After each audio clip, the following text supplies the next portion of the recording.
Hey there, science enthusiasts. Today I'm diving into the fascinating world of fibrous proteins. These are the unsung heroes of biology, providing structure and strength to our cells and tissues. Let's unravel their secrets. First up, the shape and structure. Unlike their globular cousins, fibrous proteins are long, elongated, and insoluble in water.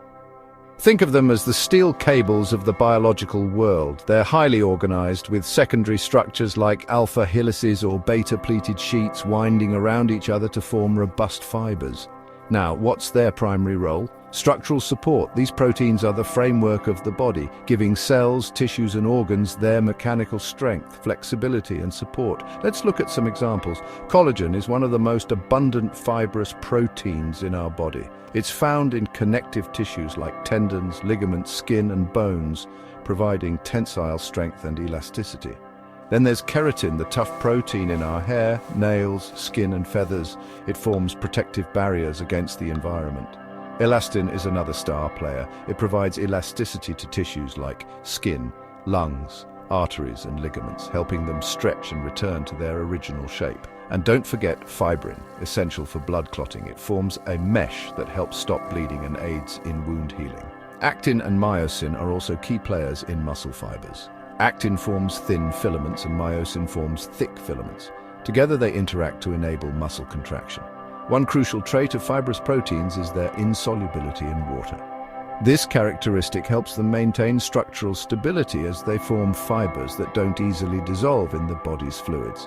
They also have high mechanical strength. For instance, collagen fibers in connective tissue and tendons can resist stretching, providing strength to bones and joints.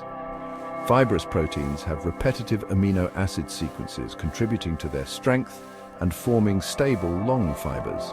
These sequences promote the formation of regular secondary structures like helices or sheets that wind together to create larger, stable structures. They also provide tensile strength. For example, collagen and elastin fibers in tissues can withstand stretching forces, allowing for movement and flexibility while preventing overextension.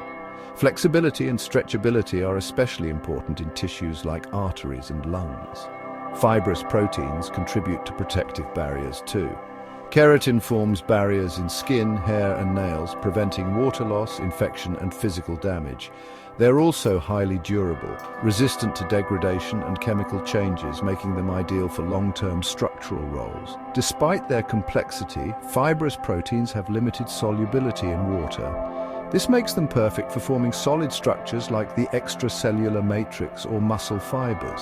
They're also involved in movement and contraction, with actin and myosin interacting to facilitate muscle contraction. In blood clotting, fibrin plays a crucial role. It forms a mesh-like structure that traps red blood cells and platelets to stop bleeding and initiate healing.